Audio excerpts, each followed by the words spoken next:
इसलिए बता रहा हूँ, एक अच्छा बहुत अनुभवी आदमी बनना है तुमको। अगर एक ग्रेट मैन बनना है ना, तो तुमको अपने आसपास के बुजुर्गों से दोस्ती रखना चाहिए। मैं तो सही बता रहा हूँ। जवानी एक जंजाल का नाम है और बुजुर्गियत उस जंजाल भरे अंधेरे कमरे में रोशनदान का नाम है।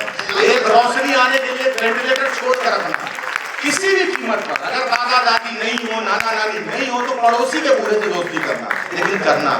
और अपने बच्चों को बचपन में दादा और नाना के कंधे पर घुड़सवारी करवाना। क्यों करवाना? क्योंकि तब जब वो समर वेकेशन में, समर कैंप में घुड़सवारी सीखने जाएगा ना, तो उसके दिमाग में एक बात बैठा रहेगा कि कुछ भी हो जाए, घोड़ा कभी घुड़सवार को गिराता नहीं है। क्योंकि उसको उसके बचपन में उसके दादा नाना ने कभी गिराया नहीं, तो वो बहुत कॉन्फिडेंस के साथ घोड़े पर बैठेगा। और वैसा ही घुड़सवार को चेतक मिलता है अपनी जिंदगी में, जो उसको महाराणा प्रताप। ये जरूर करना, बुजुर्गियत से दोस्ती जरूर रखना। हमारे गांव का छाटा हुआ सब बुढ़वा मेरा दोस्त है। इंतजार करता है क्या हो, निलोत्पल नहीं आएगा, क्या हो, निकल लेंगे तब आवेगा क्या। हम कहते हैं इंतजार कीजिएगा चचा, पकड़ लिया है राजधानी। और हमने तो जान पर लैपटॉप भी नहीं, आजाद है। तो जरूर अपने आसपास के बुजुर्ग से दोस्ती रखना। तुम नहीं जानते हो उनके उम्र का जादू। अब मैं सुना था वो कौन थे, हम क्या मिसिंग कर रहे हैं। वो जब स्कूल जाते थे बस्ता लेके,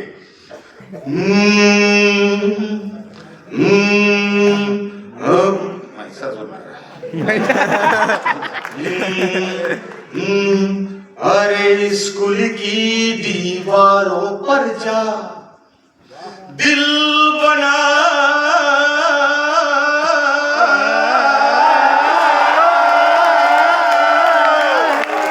वाले लड़के।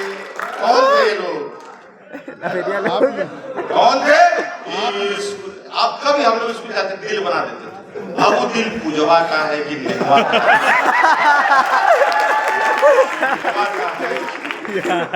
इसका है हमको नहीं पता। हमने बना दिया, अब नगर निगम जाने बना के रख दिए, कोई तो आएगा, है ना। वो था दिल। और एक्सेसरीज भी बना के थे, तीर बनाए, बत्ती लगाए। अब तक दोस्त बता दिया पश्चिम साइड रहती है, पूरब में तीर बना पश्चिम बनाए। वो जो दिल था वही इतिहास है। कहते हैं कि सबसे बड़ी चोरी क्या है संसार में? इतिहास की सबसे बड़ी चोरी है स्मृतियों की चोरी। तुम्हारी स्मृतियों की चोरी की जा रही है इंटरनेट के समय। तुमसे कहा जा रहा है कि तुम पुराने समय को भूल जाओ। तुमको नहीं पता है कि तुम्हारे साथ कितनी बड़ी डकैती हो रही है। सबसे बड़ा डाका है स्मृतियों का डाका। अगर तुम्हारे पास स्मृति की छड़ी छूट जाएगी, वो जादुई छड़ी छूट जाएगी, तो तुम्हारी पीढ़ी चाल डगमगाने लगेगी, फिर वो चलना भूल जाएगी। इसलिए पहला हमला स्मृतियों पे होता है। कभी भी अपनी स्मृतियों से पीछा मत छुड़ाना। तुम सफल हो जाओ, ये बात मत भूलना कि तुम किस गांव, किस छोटे कस्बे से आए। उसका परिचय सीना खोल के देना कि मैं पहले वहां था, वहां रहता था, वहां का था, आज मैं यहाँ रहता हूँ, में वही की मिट्टी। स्मृतियों को मत, क्योंकि जिन पीढ़ियों ने अपने स्मृतियों के डीह को भूला है, वहां पीढ़ियां बूढ़ी हो गई है। बुढ़ापे का आकलन पकड़े हुए बालों से मत करना, झुकते हुए कंधों से मत करना। जहां सोच लिचलिया जाती है, जहां समझ टूट जाती है, जहां तर्क समर्पण कर देते हैं, तब हम कहते हैं कि पीढ़ियां बूढ़ी हो गई। हम जम्बू द्वीप के हैं, हम जौमी द्वीप के नहीं है। जम्बू द्वीप जौमी द्वीप पे ना बदल जाए, इस बात के लिए विज्ञान के छात्रों में तुमसे उम्मीद करता हूँ। मैं तो इतिहास का छात्र रहा, मैं तो इतिहास पढ़ के आया, हिंदी पढ़ के आया, लेकिन फिर मैं समझता हूँ विज्ञान से जीवन भर भागता रहा। लेकिन मुझे पता है कि जीवन भर भागते हुए भटकने वाले व्यक्ति के आगे पीछे एक वैज्ञानिक होना ही होना चाहिए, तब जीवन आर्थिक साकार रूप पाता है, सार्थक रूप पाता है। स्कूल की दीवारों पर जा दिल बनाने वाले लड़के, चलती तीर को हंस के अपने और दिल पर खाने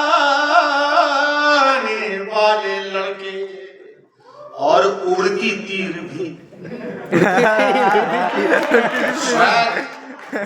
स्वैग कहाँ से आ रहा है? हुज्जत करके। कहाँ जा रहा है? हुज्जत करने।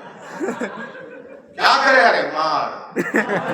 कल क्या किया था मार, किसका गलती था, किसी का नहीं, तभी हो गया मार।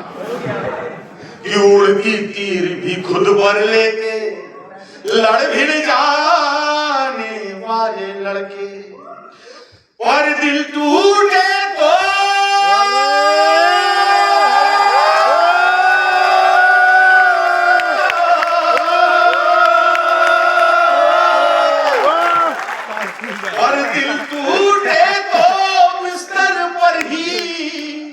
अरे झील बनाने वाले लड़के, कि दिल टूटे तो बिस्तर पर ही, अरे झील बनाने वाले लड़के, उस दौर का जादू क्या जाने ये रील बनाने वाले, क्या वो जादू था, क्या था वो जादू? ताजी किताब पर बासी अखबार की जिल्द चढ़ाने वाले लड़के, और खा के समोसा सीनियर के बिल टिकाने वाले लड़के, और मेहनत के पथ पर नीलो, और साइकिल चलाने वाले लड़के, और संघर्षों की आग में जलकर तकदीर बनाने वाले लड़के, उस दौर का जादू क्या जाने ये रील बनाने वाले लड़के। और क्या था वो दौर कि एक शेर रट खुद को गाले मीर बताने वाले लड़के, और बिन चावल बिन दूध बातों की खीर बनाने वाले लड़के, और पुलिया पे बैठे रांझा बन के हीर न पाने वाले लड़के। लेकिन यही अल्हड़ आवारा बेपरवाह लड़के, अभी रजत और चंदन जी बैठे हुए हैं, यही आवारा बेपरवाह लापरवाह लड़के जब कलम पकड़ते हैं तो इस राज्य की सच्चाई लिखने के लिए पत्रकारिता का मसाल थामे चलते हैं।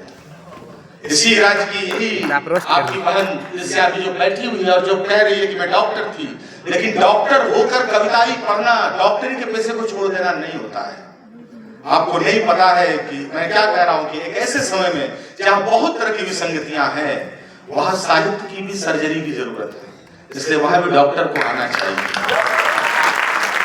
यही आवारा अनपढ़ लड़के कि जब हक में उठे तो, कि जब हक में उठे तो कलमों को शमशीर बनाने